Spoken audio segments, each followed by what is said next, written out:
Hovoria o nej ako o mužovi, dostáva nepekné prívlastky a na sociálnych sieťach sa rozmohla diskusia o chromozómoch. Reč je o alžírskej boxerke Imam Chalífovej, ktorá sa na olympiáde stala stredobodom negatívnej pozornosti. Prečo vznikla polemika okolo tejto športovkyne a kam až zašli dezinformácie? Viac si o tom povieme s Katarínou Klingovou, analytičkou Globseku, ktorá sa venuje práve hoaxom a dezinformáciám. Dobrý deň prajem. Pekný deň prajem, ďakujem veľmi pekne za pozvanie. Fakty hovoria, že Imam Chalífová sa narodila ako žena, bola vychovávaná ako žena, má to zapísané aj v dokladoch a má aj ženské pohlavné orgány. Okolo nej sa ale strhla naozaj veľká diskusia a následne aj množstvo dezinformácií. Kde sa to vzalo a prečo? Tak na internete sa objavuje obrovské množstvo nenávistných reakcií ohľadom napríklad výsledku jej zápasu.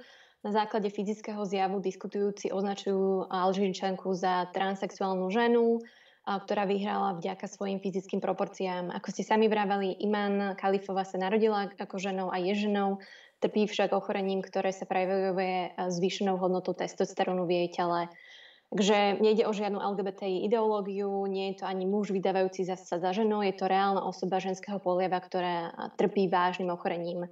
A podobné dezinformácie sa šíria aj o ďalších športovkyniach, napríklad o mexickej judiske Alcaraz, ktorá má krátke vlasy a preto môže výzorovo pôsobiť ako mladý muž. Takže šíri sa to, Chalífova Alcaraz neboli jediné. Áno, história naozaj pozná, že nie je to prvý príklad, ale práve možno tie sociálne siete priniesli tú diskusiu alebo ju spravili takou možno ešte živšou. A práve teda na sociálnych sieťach sa začali riešiť tie jej chromozómy aj medzi laikmi. Čo to teda naznačuje? Kam až zašli tieto dezinformácie?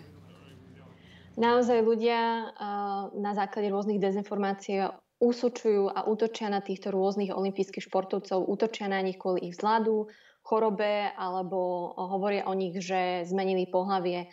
A v súvislosti s alžírskou boxerkou sa dokonca šírili fiktívne výroky talianskeho boxera Gianmarca Cardiliho, v ktorých mal športovec dokonca povedať, že on sa sám cíti tiež byť ženou a je že pripravený nastúpiť vlastne proti tejto alžírskej boxerke a že si ju prípadne povedá a akože počká si na ňu v nejakej tej olympijskej dedine. Sám taliansky boxer tieto jeho údajné výroky dementoval. Takže vidíme, že naozaj sa šíri informačný chaos, ktorý šíri nenávisť voči rôznym menšinám, vrátane LGBTI a šíri sa to na rôznych sociálnych sieťach, napríklad X na Slovensku. Tieto dezinformácie sa primárne šíria na Telegrame. Na príklade olympijskej športovkyne vidíme, že naozaj ľuďom niekedy stačí si prečítať iba či už časť článku, headline, alebo čerpajú informácie z neoverených zdrojov, prípadne z nejakých facebookových príspevkov, nejakých neoverených účtov. Je toto podľa vás koreň problému, že odkiaľ ľudia čerpajú tie informácie? Je to jeden z tých koreňov problému. Ďalšími faktormi sú, že ľudia nemajú digitálne skúsenosti, nemajú kritické myslenie a ako ste sami povedali, čerpajú z rôznych zdrojov. Posledné roky ľudia naozaj čerpajú informácie primárne z online internetových rôznych portálov alebo sociálnych sietí. Na Slovensku máme vyše 300 takýchto internetových portálov alebo internetových stránok, ktoré sú známe šírením rôznych konšpiračných teórií alebo problematického obsahu. Takúto databázu vytvoril projekt konšpirátori.sk. Ďalším obrovským problémom v slovenskom informačnom priestore je napríklad sociálna sieť Telegram, ktorá nie je nejakým spôsobom moderovaná. Jej administrátori vlastne nemoderujú nejakým spôsobom obsah. A tento Telegram sa naozaj stáva živým podhubím rôznych konšpirácií. A práve aj tieto dezinformácie o týchto olympijských športovcoch sa práve na slovenskom internetovom poli šírili najmä na Telegrame. Ďalšou takou témou, ktorú Iman otvorila, je aj nejaký archetyp alebo všeobecne zaužívaný ideál ženskej krásy v tom modernom ponímaní. Ak niekto do tejto schémy nezapadá, automaticky prichádzajú pochybnosti a zachádza to až do útokov na LGBTI plus komunitu. A pritom vrcholový šport nie je súťažou krásy. Škodí našej spoločnosti takéto škatulkovanie? Áno, olympijské hry sú o inkluzivite, sú o rozmanitosti rôznych kultúr, národov a sú hlavne aj o rovnosti. Ideál toho, ako má vyzerať rôzna športovkyňa, vlastne neexistuje. A správna forma alebo proporcie športovcov, športovkyň vyzerajú úplne inak podľa toho, akému športu sa venujete. Či ste gymnastka, hráte rugby alebo hádžete napríklad guľou oštepom. Tejto téme, tejto stereotypizácie sa napríklad veľmi počas svojho účinkovania v olympijských hrách venovala americká rugby športovkyňa, alebo to hráčka rugby Ilona Maher, ktorá vlastne svojimi postami práve poukazovala na tieto stereotypy, ako sama ona z nich sa im vymyká. A práve svojimi postami si získala srdcia a obdiv mnoho fanúšikov. Takže akékoľvek škatulkovanie škodí akýkoľvek spoločnosti, nielen u nás na Slovensku. Poďme sa pozrieť aj na inú tému, opäť ale súvisí s hoaxami. Videli sme to aj v príspevku. Británia zažíva najhoršie masové protesty za poslednú dekádu. Útočník tam zabil v tanečnej škole 3 malé dievčatá a ďalších 10 detí zranil. Na internete sa ale okamžite začali šíriť falošné správy, že útočníkom bol moslimský migrant. Napriek tomu, že polícia a úrady túto informáciu popreli, tie protesty pokračujú. Na tomto príklade podľa vás teda kam až môžu tie dezinformácie zájsť, akú hrozbu pre spoločnosť predstavujú? Dezinformácie sú obrovskou bezpečnostnou hrozbou a problémom, ktorý naozaj polarizujú spoločnosť a predstavuje reálnu fyzickú hrozbu pre bezpečnosť štátu a pre bezpečnosť jednotlivcov. Môže dôjsť, ako sme videli, k reálnym fyzickým útokom, k valdanstvu, alebo môže dokonca dôjsť až k újmom na živote. Napríklad v roku 2018 na základe rôznych dezinformácií o únosoch v Indii za 2 mesiace davy zmanipulovaných ľudí, ktorí verili tým rôznym dezinformáciám, zlínčovali a zabili okolo 20 ľudí. Dezinformácie, ktoré sa šírili napríklad COVID pandémie, tak akože viedli k stovkám úmrtiam, lebo ľudia si jednak neverili očkovaniu a jednak sa snažili liečiť COVID rôznymi domácimi liekmi alebo rôznymi savom a podobne. Takže je to obrovský bezpečnostný problém, ktorý naozaj môže viesť k útokom na ľudí a reálne k smrti. Obviňovanie migrantov z rôznej kriminálnej činnosti je naozaj, aj ako ste vraveli, pomerne známy, zaužívaný narratív. Ak by sme hľadali korene, tak z čoho to pramení? Pramení z toho, že negatívne emócie, strach z neznámeho naozaj rezonujú medzi ľuďmi. Rôzni aktéri vytvárajú veľmi úspešne mnohých takýchto umelých strašiakov a snažia sa manipulovať ľudí.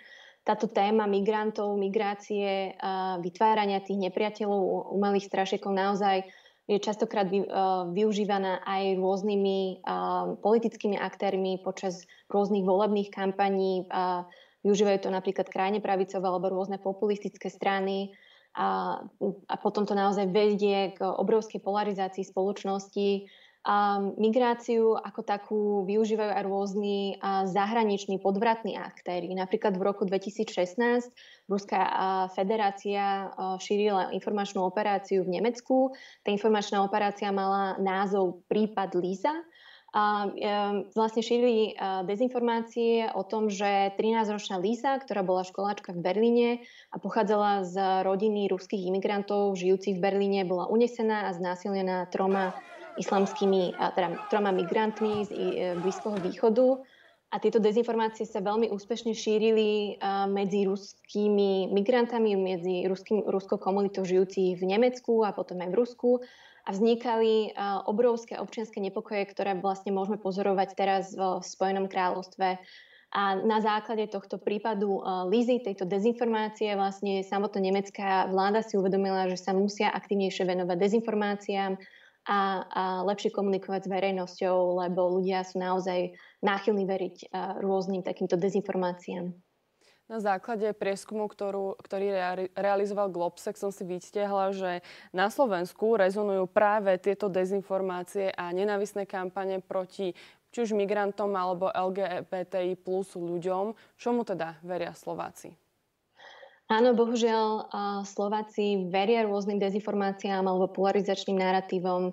Je to v dôsledku toho, že LGBTI komunita alebo migranti sú dlhodobo využívaní v týchto rôznych dezinformačných kampaniách. Z našich prieskumov verejnej mienky sme zistili, že vlastne 69% respondentov na Slovensku si myslí, že migranti, ktorí pochádzajú z krajín mimo Európy, predstavujú hrozbu pre našu identitu a hodnoty. A čo sa týka napríklad LGBTI komunity, tak sme zistili, že aj napriek tomu, že 71% Slovákov si myslí, že rešpekt a tolerancia bez ohľadu na sexuálnu orientáciu alebo farbu pleti sú pre našu spoločnosť dôležité, tak len 36% respondentov súhlasí s výrokom, že vlastne práva ľudí z LGBTI komunity napríklad ako právo na manželstvo by mali byť garantované v našej spoločnosti. Tak na záver, ako teda ľuďom vysvetliť, že ide o dezinformáciu a ako im možno vysvetliť a naviesť, kde si majú hľadať a overovať informácie? V prvom rade ľudia by mali čerpať svoje zdroje z overených investigatívnych mainstreamových novín, mali by čítať celé články, nielen nejaké bulvarizujúce nadpisy alebo perexy, mali by si overovať informácie, mali by čítať celé články. V prípade, častokrát sa napríklad stáva, že niektoré informácie sú zrecyklované a sú starého charakteru, hlavne ak sú šírené rôznymi problematickými stránkami. Takže nájdete nejaký článok, ktorý hovorí o tom, že nejaký migrant napríklad niekoho znásilnil a tá informácia je 4 roky stará, alebo je to akože 4 roky starý hoax. Ľudia by si mali googliť a vyhľadávať samotných autorov. Častokrát sa stáva, že práve pre takéto dezinformačné stránky píšu experti alebo autori, ktorí sú úplne fiktívni alebo neexistujú. Ľudia by mali čerpať informácie, mali by overovať si fakty. Môžu napríklad na sociálnej sieti Facebook alebo Instagram sledovať stránky Hoaxy a podvody Davida Puchovského, ktorý poukazuje na aktuálne dezinformácie, ktoré sa šíria v slovenskom informačnom priestore. Môžu napríklad sledovať projekt konšpirátori.sk, ktorý vytvára databázu problematických stránok, ktoré šíria dezinformácie a na základe toho oni si môžu, ak tieto stránky alebo aj ich zdroje, z ktorých čerpajú informácie, sú v tej databáze, tak to im indikuje, že tá stránka je naozaj problematická a má tendície manipulovať a zavádzať ľudí. Takže tých zdrojov alebo tých možností je veľmi veľa. Dôležité je naozaj častokrát spomaliť a zamyslieť sa nad jednotlivými informáciami, ktoré sme nejakým spôsobom získali, a hlavne zamyslieť sa nad tým, že predtým, než ich začneme ďalej šíriť. Povedala Katarína Klingová, analytička Globseku. Ďakujem, že ste sa s nami spojili. Ďakujem veľmi pekne za pozvanie. Pekný deň prajem. Dovidenia. Dovidenia.